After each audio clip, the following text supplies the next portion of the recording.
Hi, this is Fran with Stampendous, and we're continuing our watercolor series with having lots of fabulous Friday fun, and this is week 124. So I'm starting in with our little kitties again, and this time we're going to do a fall scene with all the little pumpkins. I'm stamping with VersaFine, and on this one I want to start with whatever character I want to be front and center. And we're going to stamp that kitty first here. If you get too much ink on the edges, just clean it off. And I'm going to leave just a little white edge at the bottom here as I position the first kitty. Then the little pumpkin, as you can see, is a separate stamp, and it should just fit between the little kitty body. And I pre-cut some sticky notes. I stamped on them, cut out 3 at a time, and this now will allow me to completely cover this kitty so that the other kitties are behind.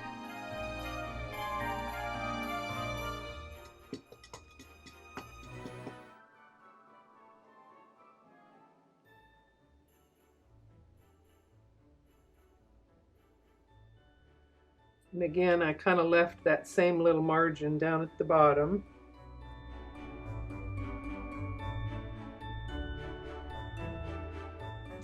And then this kitty, we'll stamp on this side, and we'll do them at a little bit of an angle here.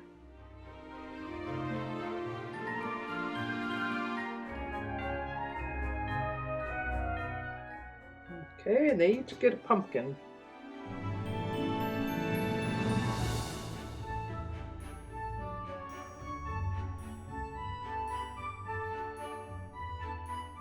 On this one I drew a little line all the way across, and just for something different, I suppose on this one I might just extend some little wiggly lines down to the bottom edge here, and we'll just have them long bodies here.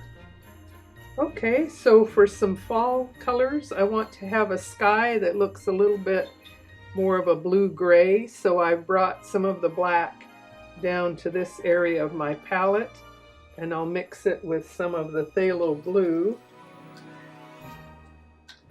Test and see here. You add a little bit more.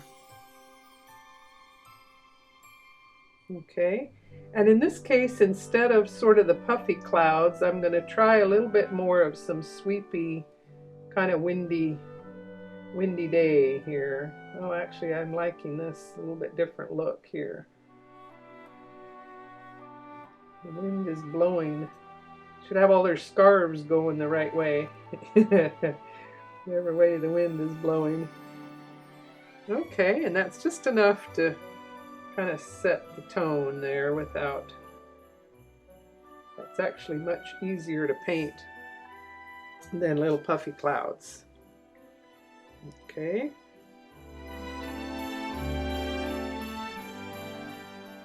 I'm going to turn my palette around. Check what you can see here in view. Okay. So we'll just fast forward most of this, and you can see the development of colors.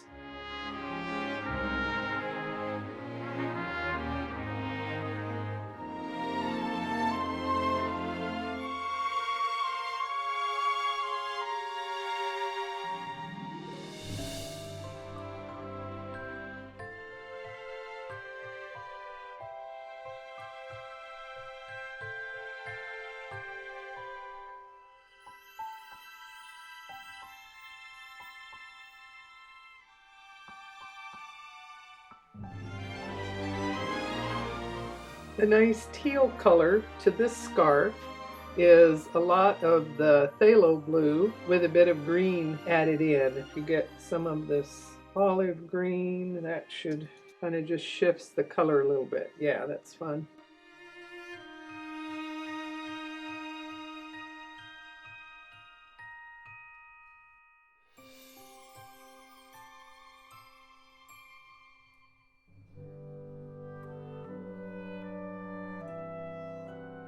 I've always wanted an orange kitty and never had one. I've had gray and tabby, but I've not had an orange kitty, so I do like to paint the fun orangey colors here.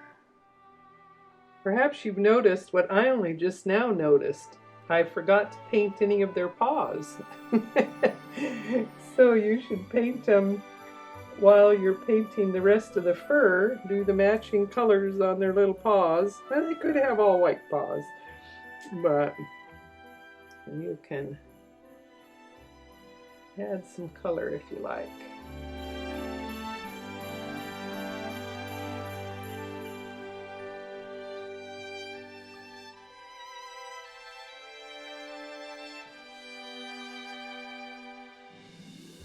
My kitty beaver has the prettiest colors on his tummy.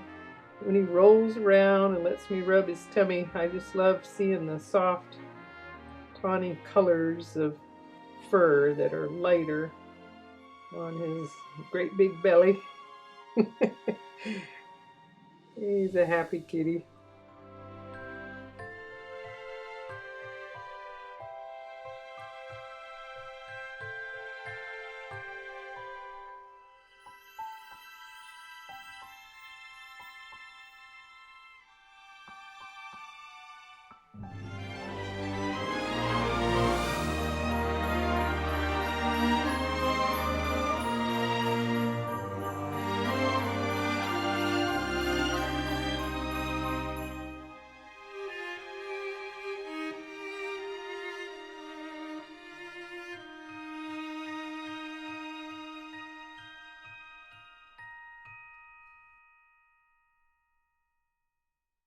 I'm going to put some shadows in here below the pumpkins. They've been to the pumpkin patch on a windy day. Now to go with this, let's do a fun little border pattern. And I'm just going to stick with the same color scheme, and it's going to work quite nicely. Let's see the gamboge here. So I'm intentionally doing my lightest color first, and I don't want to put the next wet color next to that and change the edge. But let's now use the scarlet, but let's tone it down with a little bit more of the brown here that was pre-mixed. Okay, that looks like a good reddish tone.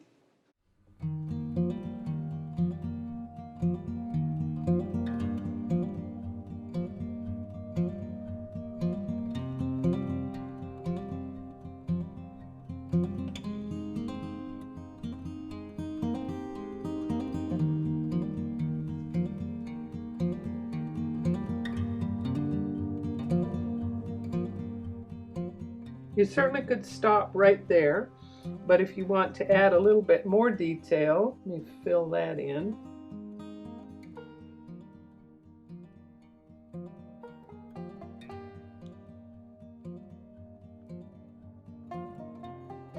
Once your yellow is dry, I'm taking just the tip and I'm doing a dashed line.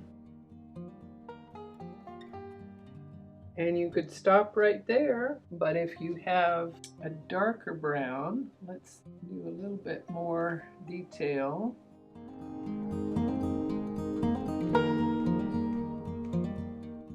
And that part's still wet. So this gives us a very fun border, and if you make it long enough, it can go all the way across the card and be seen below your little painting in a very fun way. Next, we're going to do the owls and have some fun with fall colors on the branches. And it's really very easy to do. And we'll start by stamping our owls. And on this one, I had branches up above. Let's see. Well, we'll make this one a little bit different. We'll put the branches above here.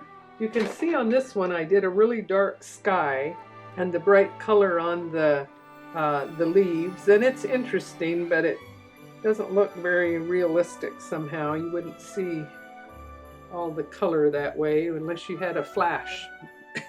Maybe in a flash bulb it would look like that. Okay, so again I'm going to start with some blue-gray sky. I'm reaching for some black to bring down here for visibility again. And we'll get some more of the phthalo blue. That's still very dark. A real wet brush and just a little bit of our mixture. Okay, so like we did on the other one with kind of the wind blowing, I think that might be kind of fun with this one as well. And I want to leave quite a large area open so that I can develop my colorful leaves without having too much sky color here in the way. You can see I'm just kind of lifting to get just the look of a windy sky here. Okay, they haven't gotten blown off their branch yet. So what's fun about developing all of these fall leaves that it is so simple to do this way, where we're going to start with more of the golden gamboge color. And I'm simply doing dots of color, little brush strokes here with the lightest color. And we're just putting it over the tips of the branches. And maybe we won't do quite as many as though the wind is blowing them off the branches. And then we'll just move into more of a golden brown color.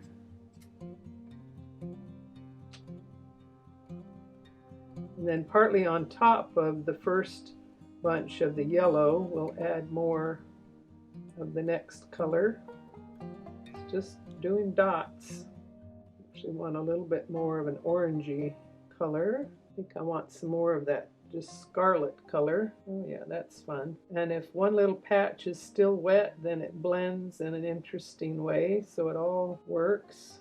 One last little leaf on that branch. Now we'll add a little bit of a darker brown, and now I'm doing just little tiny dots of the darkest color here, and it'll spread where something is still damp. We'll have some flying away in the wind here. A little bit more orange down here.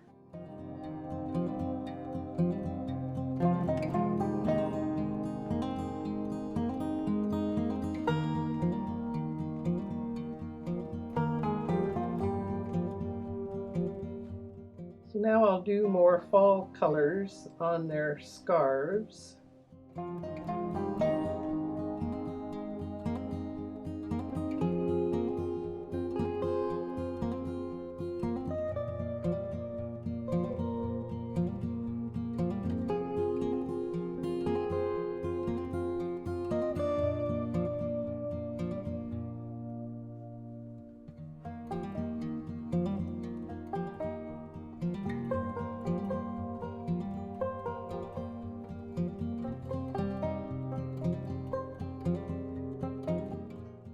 I just had an idea. Let's see if we can look like the little fella lost his hat in the wind here.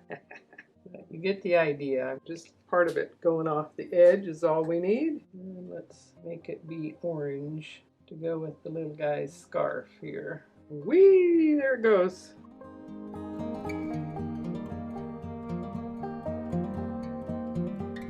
And I think about whee! I think of that ad with the little piggy that went whee all the way home, right? And then one time a friend and I on a rainy day went into the mall and up the escalator carrying our drippy umbrellas, and she was in front of me and she was trying to close her automatic little umbrella, and instead the whole top of the umbrella flew off and like a projectile hit the man in front of us going up the escalator. And it wouldn't have been so bad if she hadn't said, whee! As it flew out. I'm sure the man thought we'd done it on purpose, but we got to laughing too bad to apologize. It was terrible. Whee! Okay, and I'm intentionally doing some different colors here on their hats and scarves to be some more fall colors. Test it here if you want to do some little stripes on the rib of his hat. There we go. Okay, I'm going to clean brush to get some yellow. Make sure it's still nice and yellow. Okay, those came out very fun and each one a little bit different and unique.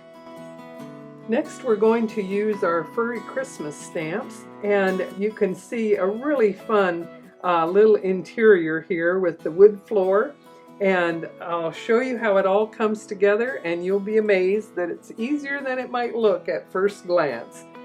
So I've taken my watercolor paper and I've taped it down on the grid, and to start my stamping I'll have to determine what's in the foreground, and since this puppy looks bigger than the other one, I'll put him in the front and we'll stamp him first, and then we'll fast forward some of this just so you can see the progression of it all.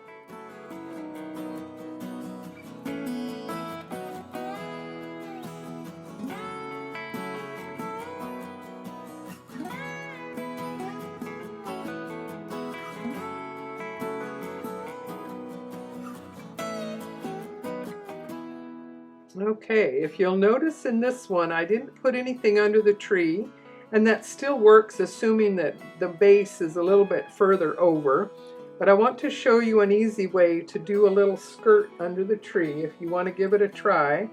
And basically, I'm just drawing a little curved line that way and a curved line that way. Okay, and if you want to pencil it, to make sure you've got it where you want it, do a light pencil so that you can carefully erase it later. But now we'll take our fine line permanent pen and we'll just follow along those lines. And I actually didn't like the first curve that I did, that I added another line, but either way that's going to work fine for our little tree skirt. And then just to create the floor, I needed a straight line, and it makes a big difference in each of these that it establishes the edge of the room. So if you have a ruler, this is going to ensure that it's level. This one has a grid on it so that I can see that it's or if you have a small T-square, same way. So now I'm just going to draw a line as it comes across there. And then after I did these, I realized most rooms you'd have a baseboard. So I am going to add a baseboard just to give it a little bit more of a finished look here. So this ruler having the lines let me make sure that now that was level with the other one. Okay, that may be a little bit large of a baseboard, but while we're at it, why don't we define it a little bit more with one more line? You often have a molded edge. Okay, yeah, I like that. Okay. The other thing here with the floor, if I were to draw lines straight all the way across, it would start to look strange out to the edges.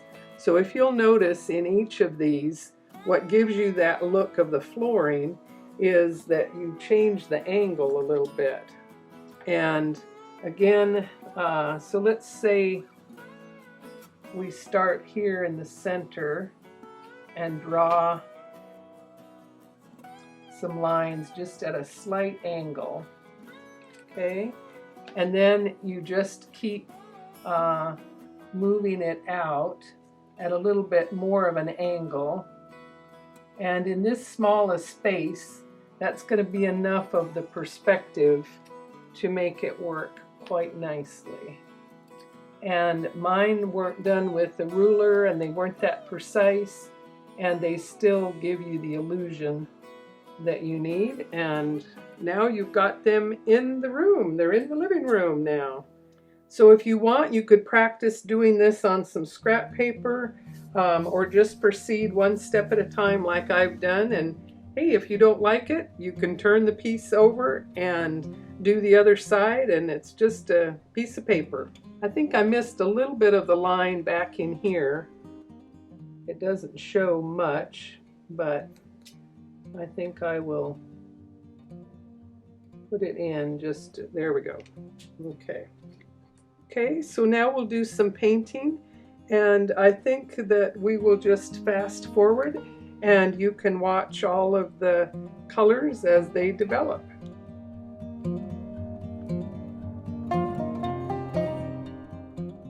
Mix enough of the green to get all the way through that wall area. And again, I don't need it to be all evenly colored. I'm going to assume there would be some shadows, but a nice wet brush is going to give me a wall color there. And I think I'm going to do a light wash of some green across the tree as well. I'm going to add some shadows while it's still wet.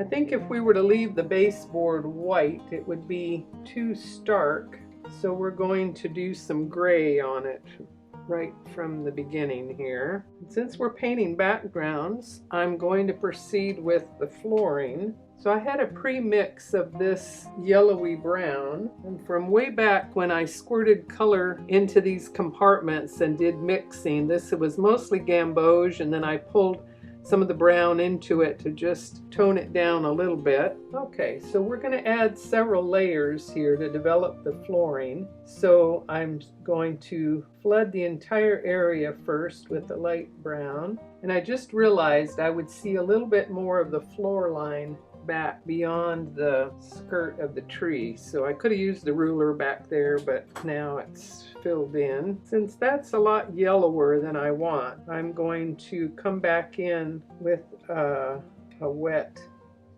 but darker shade of color here. And again, I don't want a flat color. It's going to look more natural to have lights and darks. And again, if you're mixing brown from scratch or from these three colors, my trio here, I'd suggest that you mix a large enough patch of first the light brown and then the dark brown and then the deepest color, so that you can work your way all the way across the floorboards with a particular color. So we could wait for this to dry a little bit more, or if we do it wet on wet, we will get a more blended look. Since I know I'm going to shadow over in this area, I'm going to go ahead and put in some of the darker colors here and there. So now I want that layer to have a chance to dry. And this is dried up here, and the lights have dried it quickly with some interesting patterns, but I think it's kind of fun. I might take a wet brush to smooth some of it out, but I think it just adds some interest. So let's do our darker greens for the tree. Yellow with the marine blue gives me a nice olive color. Yellow with the phthalo blue gives me this more of a Kelly. And I just want lots of different shades of green. I don't want it to look cartoony. So I'm going to set in some of the darkest areas. This would be underneath the ornament, under the bow.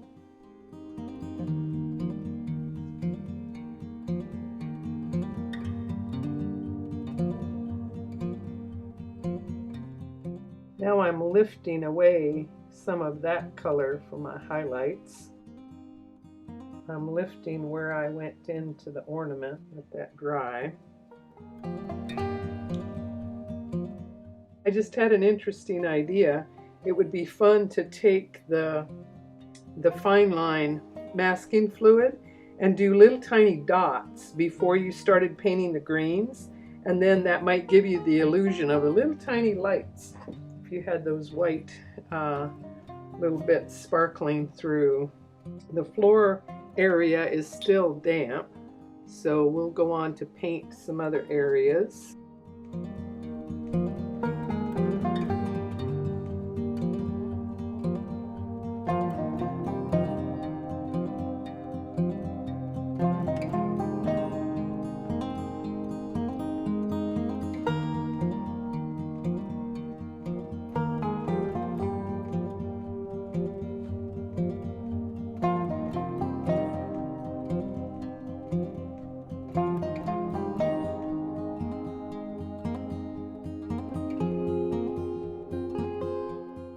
want to create some contrast between the colors of your puppy dogs and all the browns of the flooring. So we'll go darker here on our Cocker Spaniel, it looks like.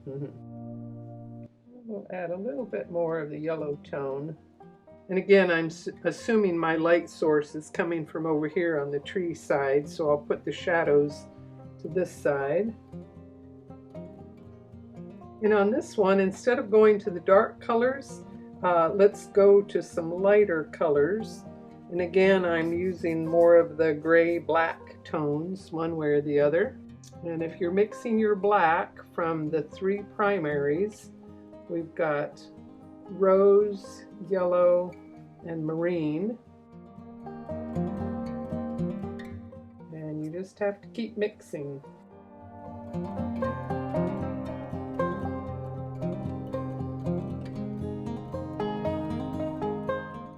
If it's not black, you're not there yet.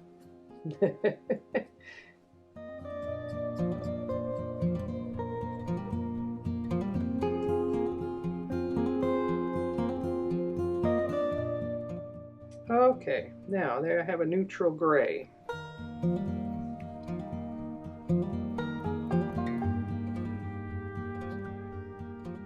So looking at all of the little lines in the drawing, that sort of tells me where I can shadow things with just a little bit of color. So if this little dog is mostly white fur, you're still going to have some shadows to define the fur and make them look three-dimensional.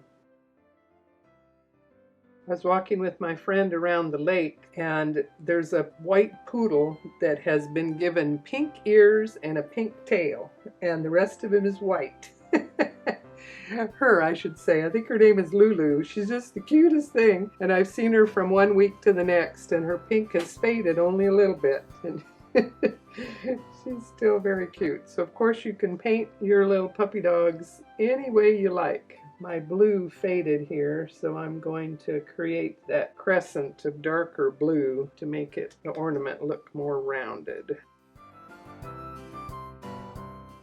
Okay, and now I've intentionally left the red till last, and as tempting as it is to do it first because you know where you want the red, it's usually best to let your other colors get painted first and dry before you work in the reds. It's just such a vivid color. I need a drier brush here.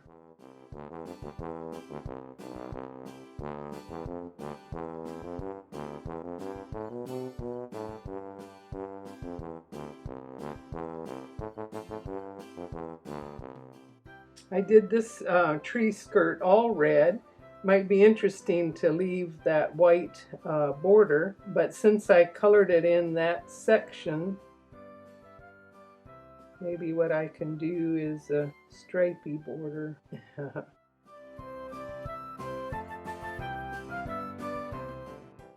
Okay, there's one other little section there. I wasn't sure what that was, decided to make that part of the package. And I've got one other little area back here that I could go brown or yellow. I think I'll just do yellow. Make sure my brush is clean. Guess I'll do some yellow there.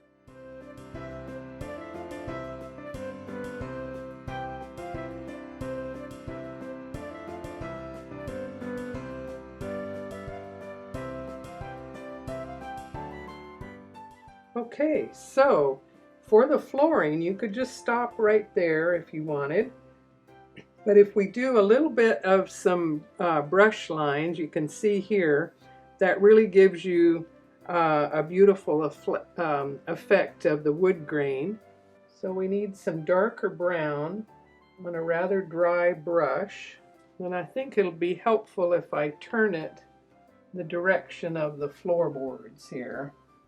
I'm just kind of lifting with each stroke, make them different lengths and kind of follow the angles of the lines that we drew. I softened them a little bit there.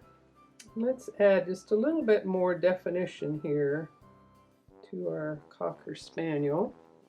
And those brush strokes were too wet to hold, so now with a drier brush I can do some very tiny little fine lines, and I can follow the lines of the stamp in terms of the direction, and where those lines are is a good place to shadow it.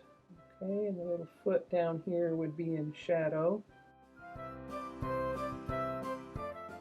Okay, so now for the reveal.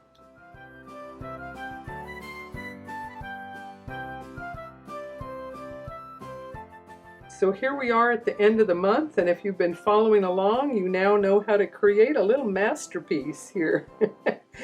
And I really do like adding that baseboard in. So have some fun with it and give it a try with your puppy dogs on a Christmas morning. And here's a gallery of our cards all finished.